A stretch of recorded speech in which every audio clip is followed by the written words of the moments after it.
की माझ्यासोबत कपट नीती झाली आणि तेव्हापासून मी ठरवलं की समोरच्या माणसाला खाली उतरल्याशिवाय मला या ठिकाणी थांबायचं नाही।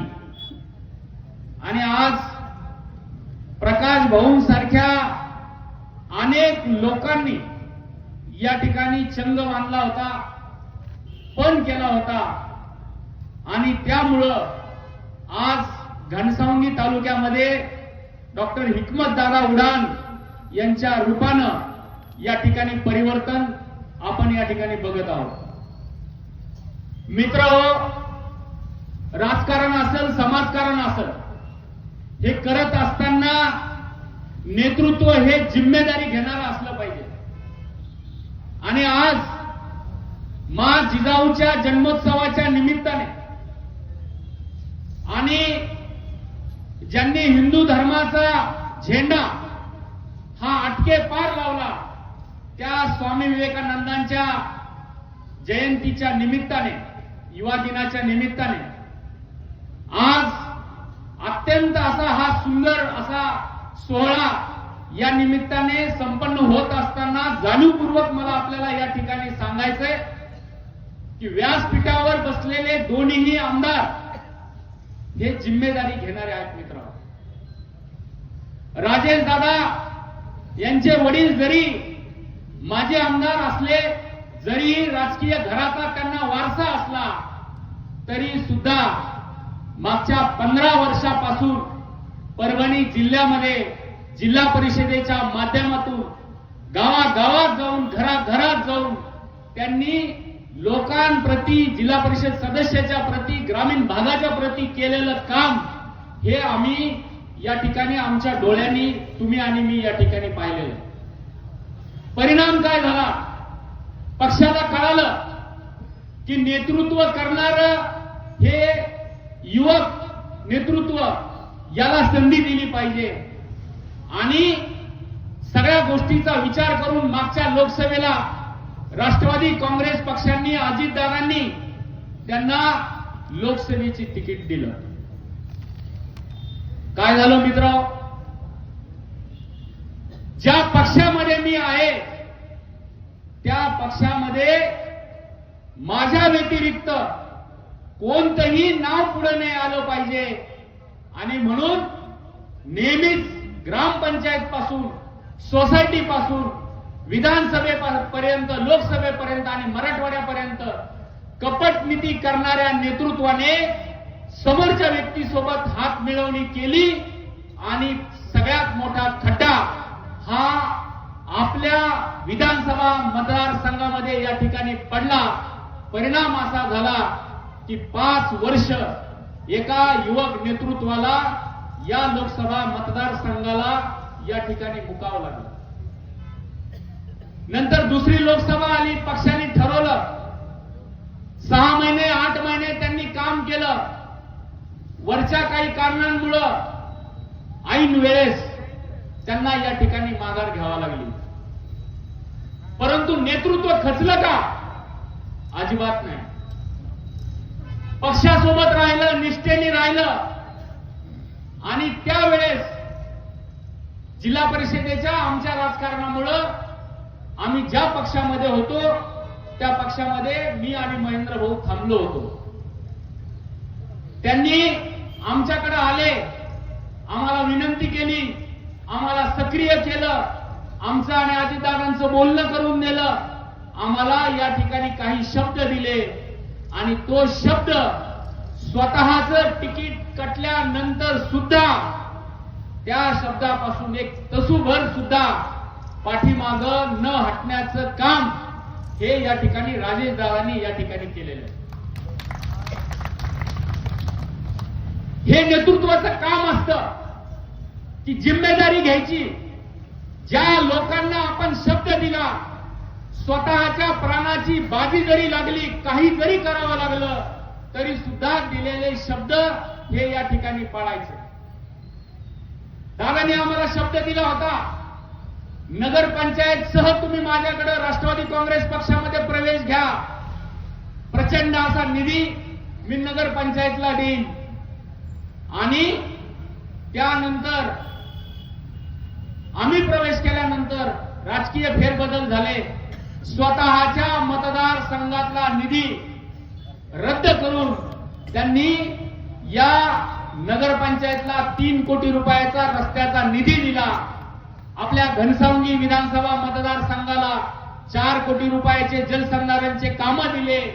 याला म्हणायचं की जिम्मेदारी घेणं. 2014ला तुम्ही या मतदारसंघामध्ये स्वतःची निवडणूक सोपी व्हावी म्हणून एक जणाला तिकीट घ्यायला लावलं, त्याला काम करायला लावलं.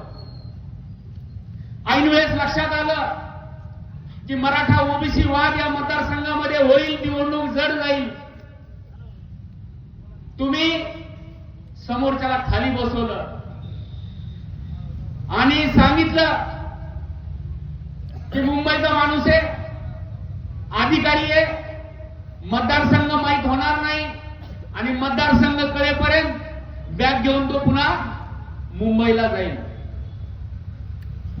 परिणाम 10 वर्ष ज्यांना तुम्ही हिणवलं, ज्यांना तुम्ही बॅग घेऊन मुंबईला जाईल असं म्हणालात, नेहमी दुसऱ्यांसाठी खड्डे खाणारे तुम्ही 2014ला या ठिकाणी स्वतःसाठी खड्डे खाल्लं.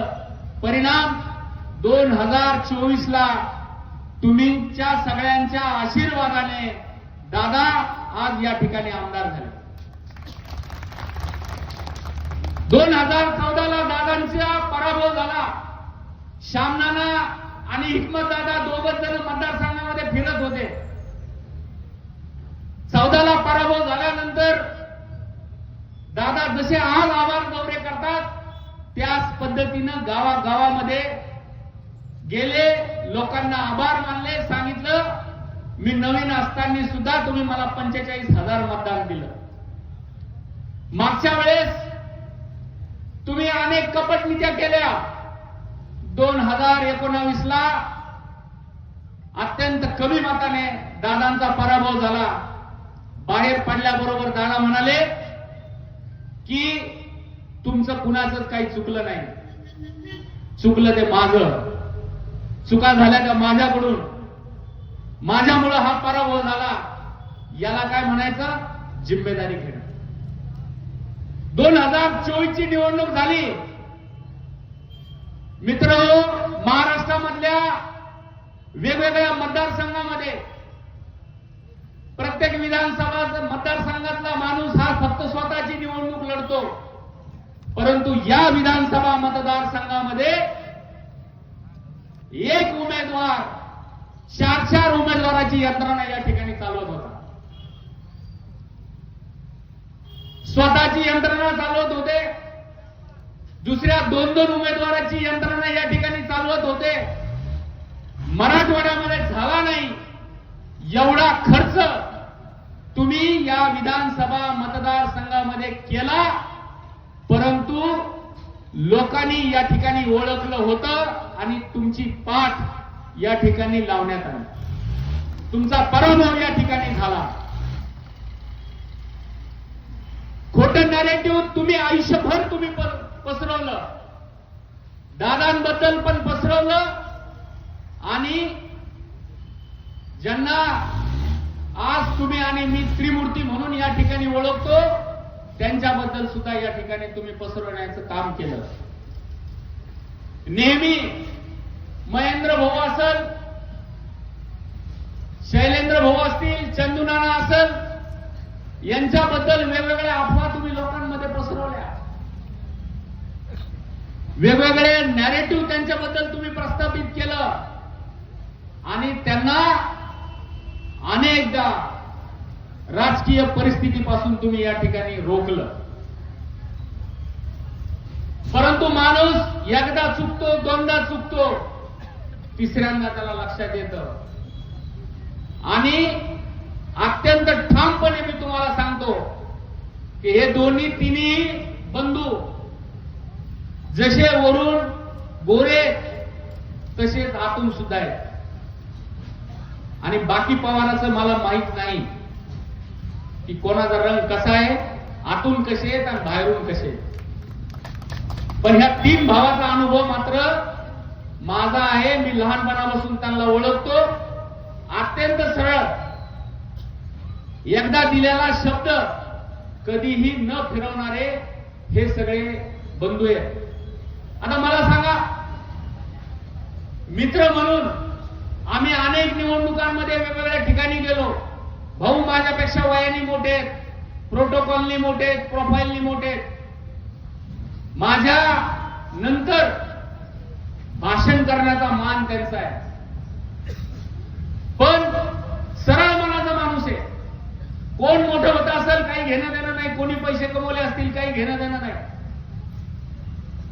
सगळ्याला त्याच्या त्याच्या कुवतीप्रमाणे मिळालं पाहिजे, हा सरळ भाव त्यांचा आहे. नेहमी त्यांनी मला सांगितलं की नाही दादा तुम्ही नंतर बोला, मी आधी बोलतो. आजकाल असं राजकारण तुम्ही बघता का कुठं? असं कुठेही या ठिकाणी होत नाही.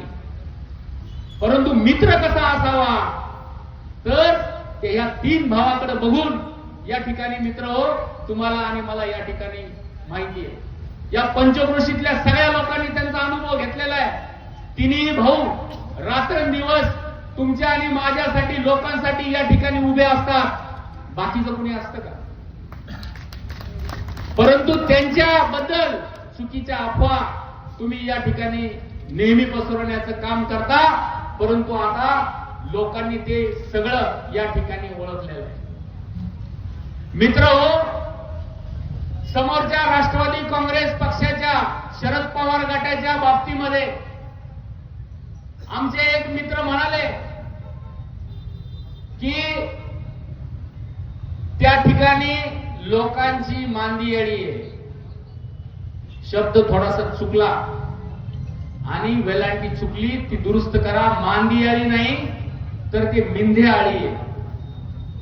त्या ठिकाणी तुम्ही कधी जर गेलात तर तुम्हाला त्या ठिकाणी आजीजी करणारे लोक भेटतील, पण स्वाभिमानी लोक त्या ठिकाणी भेटणार नाही.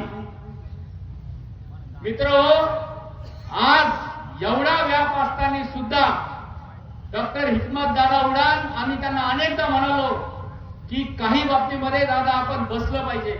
पण त्यांनी सांगितलं 2014 ला सुद्धा, 2019 ला सुद्धा मी प्रत्येक माणसाकडे या ठिकाणी आभार मानण्यासाठी गेलो, ज्या लोकांनी या मतदारसंघामध्ये धोका पत्करून पुढे होऊन माझ्यासाठी मतदान केलं.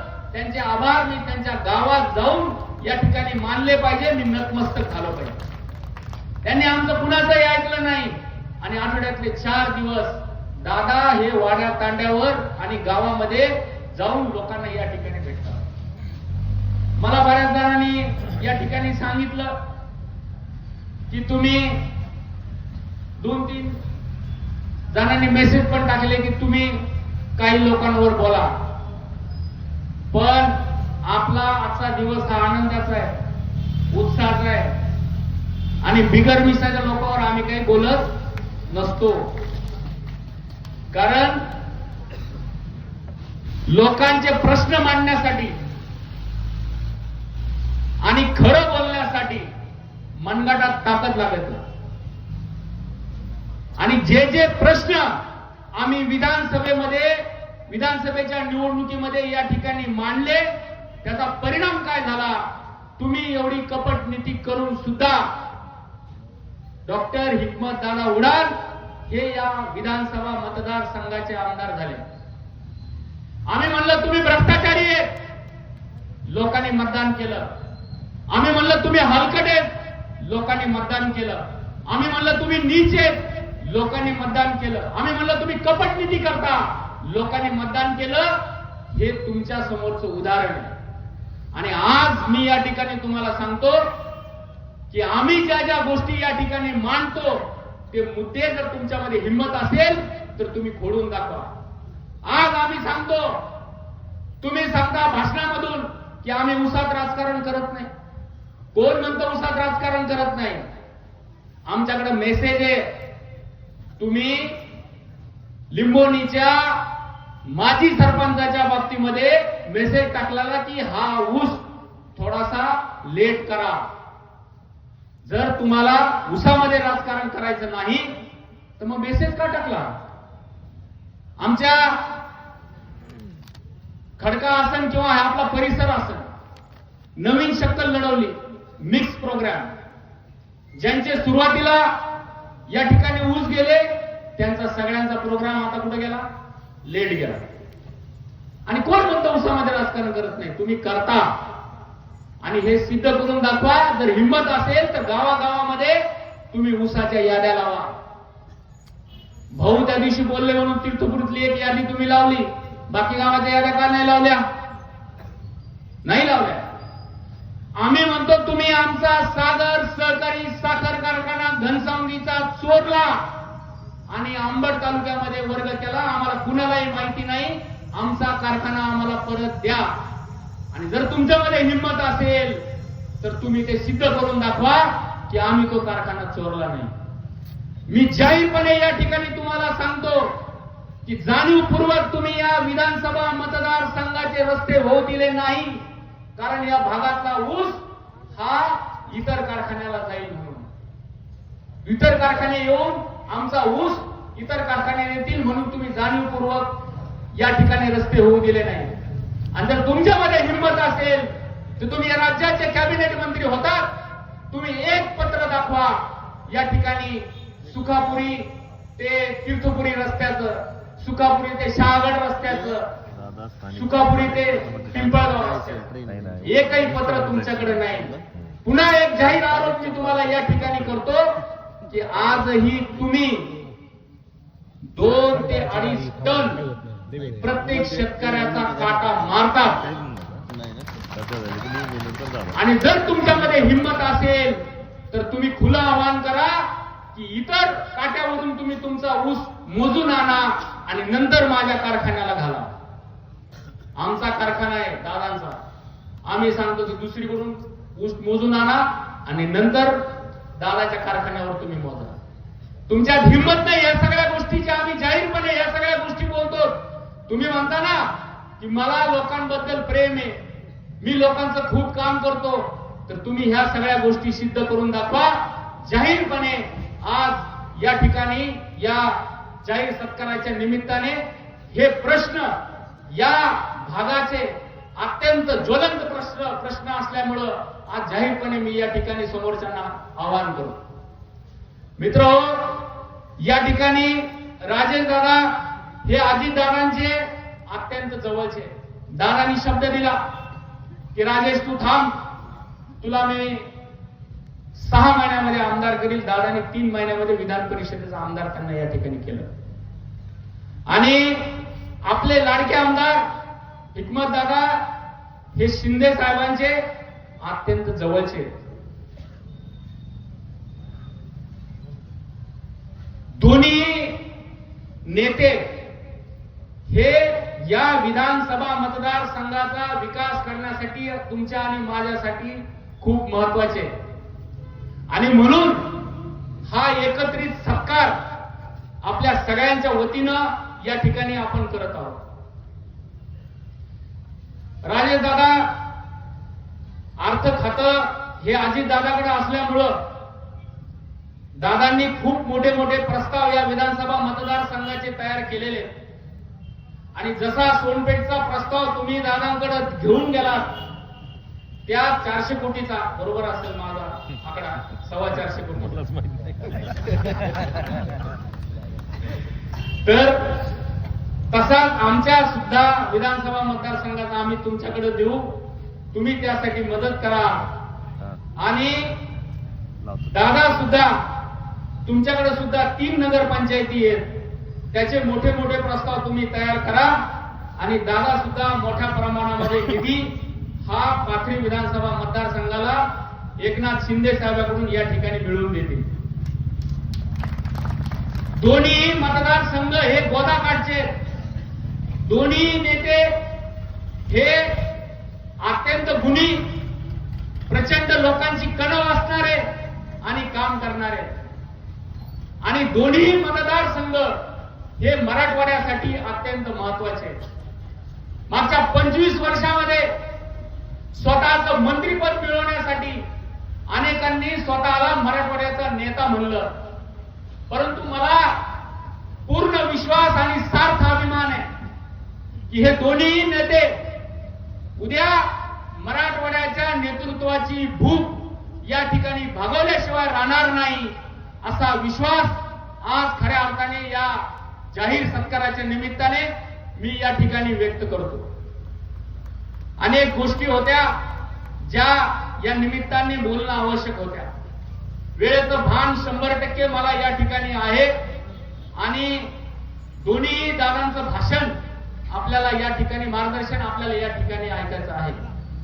तुम्हाला सगळ्यांना मी या निमित्ताने विश्वास देतो की आम्ही सगळेजण या विधानसभा मतदारसंघाचा विकास करण्यासाठी ज्या पद्धतीनं तुमच्याकडं रात्रंदिवस मतदान मागण्यासाठी आलो, जब शब्द तुम्हाला आम्ही दिले, दादाच्या वतीनं आमच्या सगळ्या युतीच्या पदाधिकाऱ्यांच्या वतीनं या ठिकाणी सांगतो की ते एक ना एक शब्द दाम दुप्पट पूर्ण करण्याचा विश्वास या निमित्ताने मी या ठिकाणी देतो. आणि दोन्ही नेते या ठिकाणी आमचा सत्कार स्वीकारण्यासाठी आलात. आपण सगळेजण मोठ्या संख्येने या ठिकाणी या सत्कार समारोहासाठी आलात, त्याबद्दल मी आपले या ठिकाणी आभार मानतो. माझे 2 शब्द संपवतो. जय हिंद, जय महाराष्ट्र.